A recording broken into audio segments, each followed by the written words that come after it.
Dudes, what is happening, man? All right, bring it in. Bring it in. We're about to get serious. We're about to get serious about art. We're about to get serious about some lore. We're about to have a loregasm. Let's talk about a dude. Let's talk about a dude named Cyclone Denoza. This was actually the character design sheet. So technically it's concept art, but you couldn't really build a model from this image because there's some missing information. I would only work with a modeler that I really trusted to build this one because I didn't draw a front view. There's some stuff you just can't see.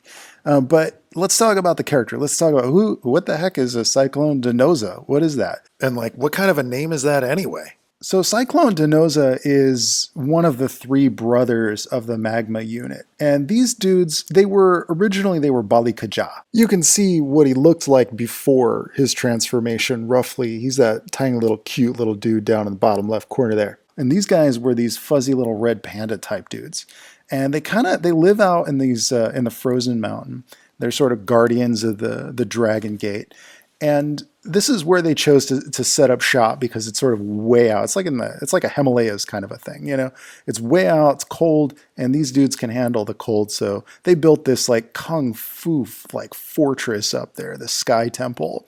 And they've been just training for thousands of years up there and chanting at the moon and harnessing their chakras. They got to become very isolated at some point. Well, these three brothers were kind of tired of the rest of the world just seeing them as cute, fuzzy little guys out in the ass end of nowhere.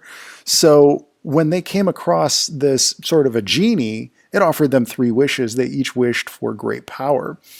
This granted wish then transformed their bodies and gave each of them sort of a unique weapon, which embodied each of their individual strengths. Chutar, the firestorm, gained the ability to call down flaming meteors, and he transformed into a giant glass dragon.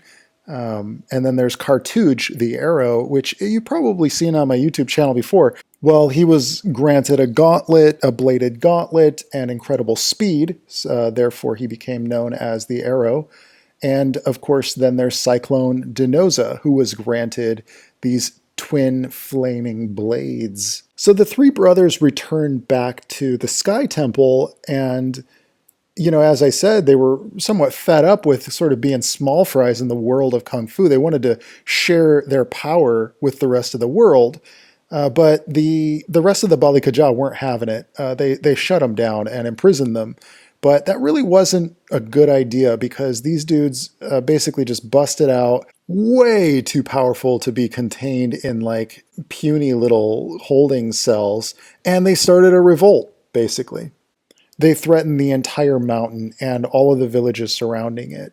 So around this time, the monastery at Crescent Isle dispatched Toka, who came out to the frozen mountain, and long story short, he was able to freeze the mountain in place and create a barrier. So most of the Bali Kajaa are now, unfortunately, gone. And the three brothers pretty much have free reign within the mountain, but it's in a sense a mountain within a bottle. It's frozen in time. And Toka himself had to freeze himself within there as well. So all of that happened about 50 years ago. So even though the insurrection happened a long time ago, they're claiming that they discovered the key to open the Dragon Gate, and they're threatening to open it if the barrier around the mountain is not lifted. By this time, Toka is like 150 years old, which even by Moonkin standards is kind of up there. You know what I'm saying? He can't do much on top of being sealed within the valley along with the Magma Unit. So he sends a message. He sends a message back to the monastery. And that's when Mao Tenza is sent in. And that's really kind of the setup for the Frozen Mountain story that I'm still writing.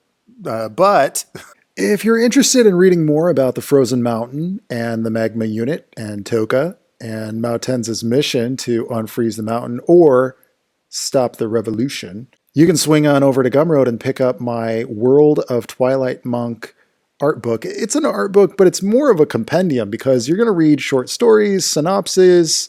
You're going to get a lot of backgrounds, bios, and cool maps and things like that for the universe of Twilight Monk. It kind of reads like an RPG guidebook, you know what I'm saying? And I'm still adding to it, so if you pick it up now, it's already at 80 pages, and I'm still adding new stuff to it all the time. Looking back, this is actually an old video. You might have noticed some of the interface. This was probably about a year and a half ago. I just happened to find this particular recording. I've been digging through a lot of stuff to try to compile a lot more of the artwork for the world of Twilight Monk. I think this piece was done in an old version of Photoshop. A lot of the current stuff that I'm doing is mostly being done in Sketchbook Pro.